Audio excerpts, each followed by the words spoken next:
ನೋಡಿ, ಸಿಲಿಕಾನ್ ಸಿಟಿಯಲ್ಲಿ ಪ್ರತಿದಿನವೂ ಕೂಡ ಒಂದಲ್ಲ ಒಂದು ರೀತಿಯ ಸಮಸ್ಯೆಗಳು. ಅದರಲ್ಲಿ ಎದ್ದು ಕಾಣಿಸೋದು ನಮಗೆ ರಸ್ತೆಯ ಗುಂಡಿ.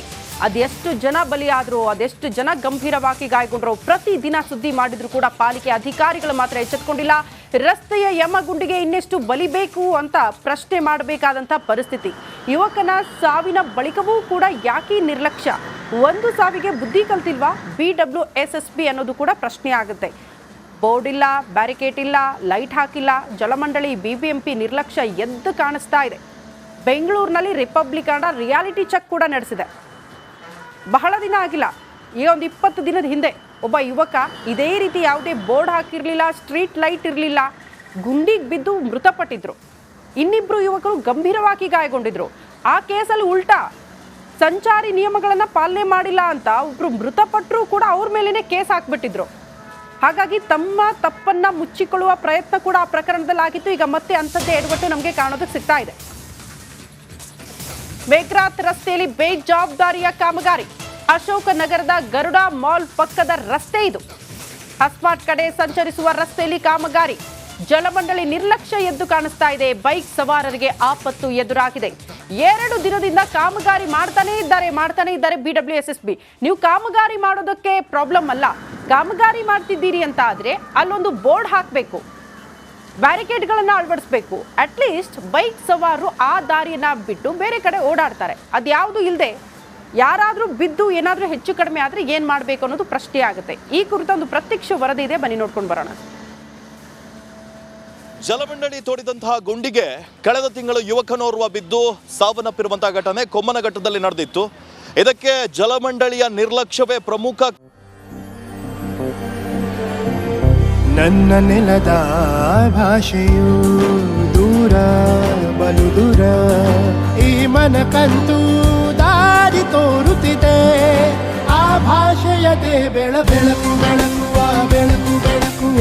ದೂರ ಎಷ್ಟೇ ಹೋಗಿ ಈ ಭಾಷೆಯಿಂದ ದೂರವಾಗಲಾರಿರಿ. ವಿಮಲ್, ನಮ್ಮ ಭಾಷೆ ಕೇಸರಿ. ಕಾರಣ ಅಂತ ಕೂಡ ತಿಳಿದು ಬಂದಿತ್ತು. ಆದರೆ ಈಗ ಬೆಂಗಳೂರಿನ ವಿವಿಧ ಭಾಗದಲ್ಲಿ ಜಲಮಂಡಳಿ ಮಾಡ್ತಾ ಇರುವಂತಹ ಕಾಮಗಾರಿ ಎಷ್ಟೊಂದು ಸುರಕ್ಷಿತವಾಗಿದ್ದಾವೆ ಎನ್ನುವಂಥ ರಿಯಾಲಿಟಿ ಚೆಕ್ ಅನ್ನು ನಾವಿವತ್ತು ಮಾಡ್ತಾ ಇದ್ದೀವಿ. ನಾನೀಗ ಗರುಡ ಮಾಲ್ನ ಪಕ್ಕದಲ್ಲಿರುವಂತಹ ಮಾಘ್ರಾತ್ ರಸ್ತೆಯಲ್ಲಿದ್ದೀನಿ. ನೀವು ಗಮನಿಸ್ತಾ ಇರ್ಬೋದು, ಈ ರಸ್ತೆಯಲ್ಲಿ ನಾನು ತೋರಿಸ್ತಾ ಇದ್ದೀನಿ. ಜಲಮಂಡಳಿ ಕಾಮಗಾರಿಯನ್ನ ಮಾಡ್ತಾ ಇದೆ. ಪೈಪ್ಲೈನ್ ಕಾಮಗಾರಿಯನ್ನ ಇಲ್ಲಿ ಸದ್ಯ BWSSB ಅವರು ಮಾಡ್ತಾ ಇದ್ದಾರೆ. ಆದರೆ ಸದ್ಯ ಈ ಒಂದು ರಸ್ತೆ ಏನಿದೆ ಇದು ಬ್ರಿಗೇಡ್ ರೋಡ್ ಇಂದ ಹಾಸ್ಮಾಟ್ ಕಡೆ ಹೋಗುವಂತಹ ರಸ್ತೆ. ಆದರೆ ಈ ಒಂದು ಕಾಮಗಾರಿಯ ವೇಳೆ ಯಾವುದೇ ಸುರಕ್ಷತಾ ನಿಯಮವನ್ನ ಕಾಯ್ದುಕೊಂಡಿರೋದು ನಿಮಗೆ ಕಾಣಿಸ್ತಾ ಇಲ್ಲ. ಎಲ್ಲೂ ಕೂಡ ಬ್ಯಾರಿಗೇಡ್ ಅನ್ನ ಕೂಡ ಹಾಕಿಲ್ಲ.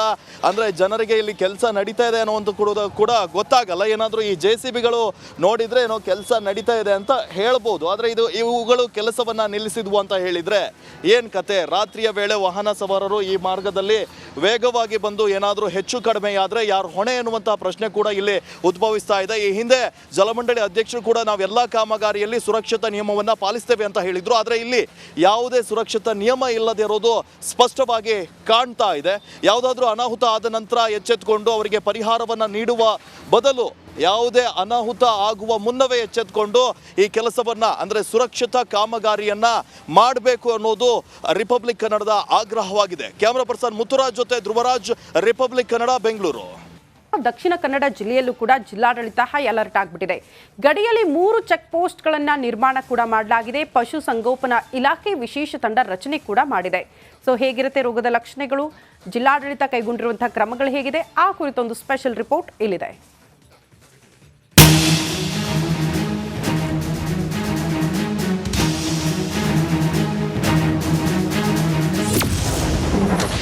ಕಡಲೂರು ಮಂಗಳೂರಿನಲ್ಲಿ ಹಕ್ಕಿ ಜ್ವರದ ಢವಢವ. ಕೇರಳದ ಗಡಿಯಲ್ಲಿ ದಕ್ಷಿಣ ಕನ್ನಡ ಜಿಲ್ಲಾಡಳಿತ ಅಲರ್ಟ್. ದಕ್ಷಿಣ ಕನ್ನಡ ಜಿಲ್ಲೆಯ ಕೋಳಿ ಮಾಂಸ ಉತ್ಪನ್ನಗಳಿಗೆ ಕೇರಳವೇ ದೊಡ್ಡ ಮಾರ್ಕೆಟ್. ಕೇರಳಕ್ಕೆ ದೊಡ್ಡ ಪ್ರಮಾಣದಲ್ಲಿ ವಾಹನಗಳ ಮೂಲಕ ಸಾಗಿಸಲಾಗುತ್ತೆ.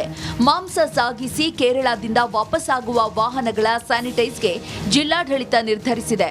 ಸುಳ್ಯದ ಜಾಲ್ಸೂರು, ಬಂಟ್ವಾಳದ ಸಾರಡ್ಕ, ಉಲ್ಲಾಳದ ತಲಪಾಡಿಯಲ್ಲಿ ಚೆಕ್ ಪೋಸ್ಟ್ಗಳನ್ನು ತೆರೆಯಲಾಗಿದೆ. ಗಡಿಯಲ್ಲಿ ಸ್ಯಾನಿಟೈಸ್ ಬಳಿಕವೇ ಜಿಲ್ಲೆಗೆ ಎಂಟ್ರಿ ಕೊಡಲಾಗುತ್ತೆ. ಜಿಲ್ಲೆಯ 3 ಕಡೆ ಅಂದರೆ ಬಾರ್ಡರ್ ಏರಿಯಾದ ಒಂದು ಸುಳ್ಯ ತಾಲೂಕಿನ ಜಾಲ್ಸೂರು, ಬಂಟ್ವಾಳ ತಾಲೂಕಿನ ಸಾರಡ್ಕ ಹಾಗೂ ಉಳ್ಳಾಲ ತಾಲೂಕಿನ ತಲಪಾಡಿ ಇಲ್ಲಿ ನಾವು ಚೆಕ್ ಪೋಸ್ಟ್ಗಳನ್ನು ಈಗಲೇ ನಮ್ಮ ಇಲಾಖೆ ಕಾರ್ಯಾರಂಭ ಮಾಡಿದೆ. ದಕ್ಷಿಣ ಕನ್ನಡ ಜಿಲ್ಲೆಯಲ್ಲಿರುವ ಕೋಳಿ ಸಾಗಾಣಿಕೆ ಕೇಂದ್ರಗಳಿಗೆ ಅಪರಿಚಿತರು ಹೊರಗಿನವರನ್ನ ಒಳಗೆ ಬಿಡದಂತೆ ಸೂಚಿಸಲಾಗಿದೆ. ಹಕ್ಕಿ ಜ್ವರದ ಬಗ್ಗೆ ಜಾಗೃತಿ ಮೂಡಿಸಲು ಕರಪತ್ರಗಳನ್ನು ಹಂಚಲಾಗ್ತಾ ಇದೆ. ಜಿಲ್ಲೆಗೆ ಹಕ್ಕಿ ಜ್ವರ ಒಕ್ಕರಿಸಿಕೊಂಡ್ರೆ ನಿರ್ಮೂಲನೆಗೆ ವಿಶೇಷ ಟೀಮ್ ಕೂಡ ರಚಿಸಲಾಗಿದೆ. ಕೇರಳದಲ್ಲಿ ಹಕ್ಕಿ ಜ್ವರದ ಭೀತಿಯನ್ನ ಹುಟ್ಟಿಸಿದ್ದು ದಕ್ಷಿಣ ಕನ್ನಡ ಜನರು ನಿರ್ಲಕ್ಷ್ಯ ಮಾಡಿದ್ರೆ ಕೋಳಿ ಸಾಗಾಣಿಕೆ ಉದ್ಯಮಕ್ಕೆ ದೊಡ್ಡ ಹೊಡೆತ ಬೀಳಲಿದೆ. ದಿನೇಶ್ ಕಾಶಿಪಟ್ಟ, ರಿಪಬ್ಲಿಕ್ ಕನ್ನಡ, ಮಂಗಳೂರು.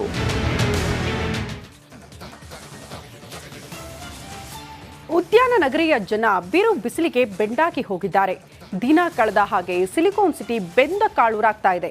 ರಣ ಬಿಸಿಲಿಗೆ ರಾಜಧಾನಿಯ ಮಂದಿ ತತ್ತರಿಸಿ ಹೋಗಿದ್ದು, ಇದರ ಬೆನ್ನಲ್ಲೇ ಈಗ ಮತ್ತೊಂದು ಶಾಕ್ ಎದುರಾಗ್ತಾ ಇದೆ. ಆ ಶಾಕ್ ಏನು ಅನ್ನೋದನ್ನ ನಾವು ತೋರಿಸ್ತೀವಿ ನೋಡಿ. 13 ವರ್ಷದಲ್ಲೇ ಎರಡನೇ ಗರಿಷ್ಠ ಉಷ್ಣಾಂಶ, 38.5 ಡಿಗ್ರಿ ಸೆಲ್ಸಿಯಸ್ ಉಷ್ಣಾಂಶ ದಾಖಲು. ಸೂಪರ್ ಸಂಡೇ ಆಗಬೇಕಿದ್ದ ಭಾನುವಾರ ಆಚೆ ಬರಲು ಯೋಚನೆ ಮಾಡುವಂತೆ ಮಾಡಿತ್ತು. ಕಳೆದ 13 ವರ್ಷಗಳ ಏಪ್ರಿಲ್ ತಿಂಗಳ ಉಷ್ಣಾಂಶವನ್ನ ಗಮನಹರಿಸಿದ್ರೆ ನಿನ್ನೆಯ ಬಿಸಿಲಿನ ತಾಪಮಾನ ಅತಿ ಹೆಚ್ಚಿನ ಉಷ್ಣಾಂಶ ದಾಖಲಾಗಿದೆ. ನಗರದಲ್ಲಿ ಬರೋಬ್ಬರಿ 38.5 ಡಿಗ್ರಿ ಸೆಲ್ಸಿಯಸ್ ಉಷ್ಣಾಂಶ ದಾಖಲಾಗಿದ್ದು, ಇದು ಬೆಂಗಳೂರಿಗರು ಬೆವರುವಂತೆ ಮಾಡಿದೆ. ಸಿಟಿ ಜನಕ್ಕೆ ಬಿಸಿಲಾಘಾತ. April 24 37.6 degree Celsius, April 25 37.4 degree Celsius, April 26 37.4 degree Celsius, April 27 38 degree Celsius, April 28 38.5 degree Celsius. Karnataka ರಾಜ್ಯದ ಹವಾಮಾನ ಮುನ್ಸೂಚನೆ. ಇಂದು ಕರ್ನಾಟಕ ರಾಜ್ಯಾದ್ಯಂತ ಒಣ ಹವೆ ಮುಂದುವರಿದಿದೆ.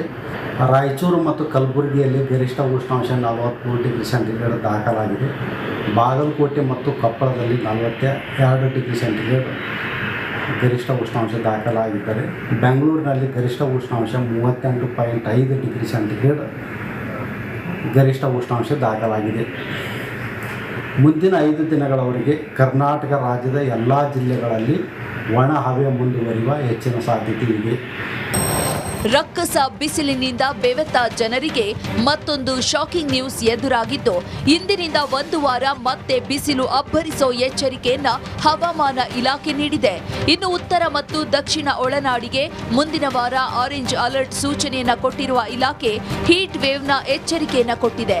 ಹಾಗೆ ಗರಿಷ್ಠ ಕನಿಷ್ಠ ತಾಪಮಾನದಲ್ಲೂ 2 ರಿಂದ 3 ಡಿಗ್ರಿ ಏರಿಕೆ ಸಾಧ್ಯತೆ ಇದೆ ಎಂದಿದೆ.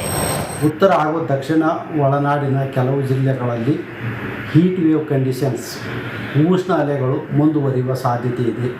ಮುಖ್ಯವಾಗಿ ಬೀದರು, ಕಲಬುರಗಿ, ಯಾದಗಿರಿ, ರಾಯಚೂರು, ವಿಜಯಪುರ, ಬಾಗಲಕೋಟೆ, ಕೊಪ್ಪಳ, ಗದಗ, ಹಾವೇರಿ, ಬಳ್ಳಾರಿ, ವಿಜಯನಗರ, ದಾವಣಗೆರೆ, ಚಿತ್ರದುರ್ಗ ಜಿಲ್ಲೆಗಳಲ್ಲಿ ಮುಂದಿನ 5 ದಿನಗಳವರೆಗೆ ಹೀಟ್ ವೇವ್ ಕಂಡೀಷನ್ಸ್ ಮುಂದುವರಿಯುವ ಹೆಚ್ಚಿನ ಸಾಧ್ಯತೆ ಇದೆ. ಕರಾವಳಿ ಜಿಲ್ಲೆಗಳಲ್ಲಿ ಹಾಟ್ ಆ್ಯಂಡ್ ಹ್ಯೂಮಿಡ್ ಕಂಡೀಷನ್ಸ್ ಕೂಡ ಮುಂದುವರಿಯುವ ಹೆಚ್ಚಿನ ಸಾಧ್ಯತೆ ಇದೆ. ಒಟ್ನಲ್ಲಿ ಬಿಸಿಲ ಬೇಗೆಯಲ್ಲಿ ಬೆಂದು ಹೋದ ನಗರದ ಮಂದಿಗೆ ಇನ್ನೊಂದು ವಾರ ಕೂಡ ಭಾಸ್ಕರನ ಕಾಟ ಎದುರಾಗಲಿದ್ದು, ಬಿಸಿಲಾಘಾತದಿಂದ ತಪ್ಪಿಸಿಕೊಳ್ಳೋದರ ಜೊತೆಗೆ ಆರೋಗ್ಯದ ಕಡೆ ಕೂಡ ಜನ ಗಮನ ಹರಿಸಬೇಕಿದೆ.